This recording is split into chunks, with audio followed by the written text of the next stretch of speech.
Empune janon ne manghutang lo Pirte amek bin ne bintang lo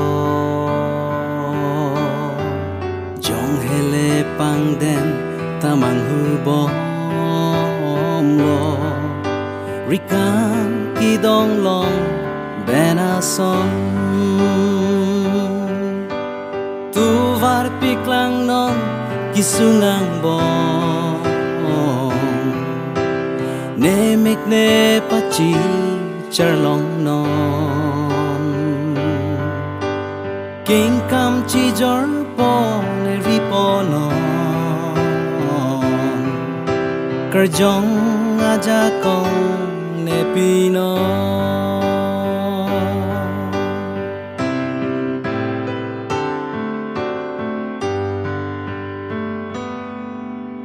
Ne yok jang ne rui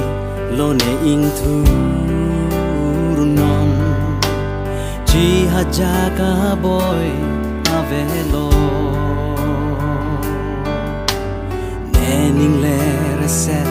ta turun ne lo Hi I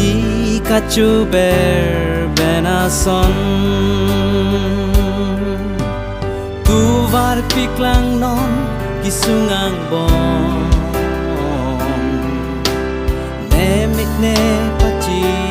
charlong non King kam chi jor po ne ripo non Kerjong aja kong ne pino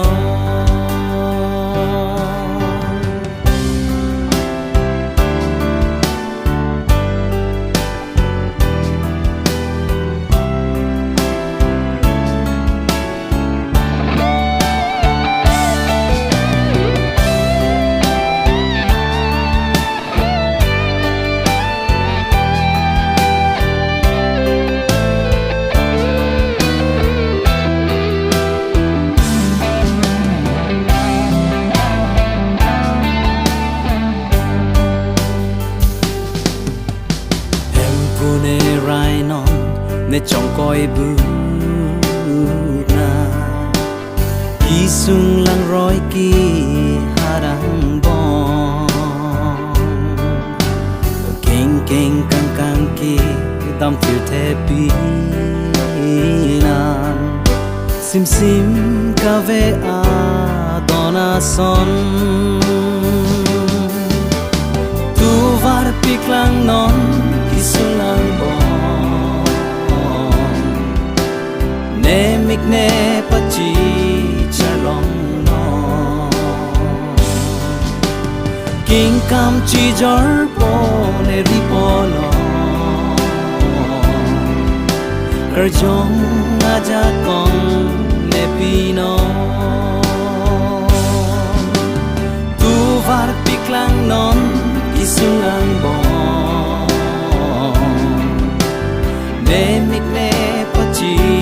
charlong non King kam chi jor po ne ripo non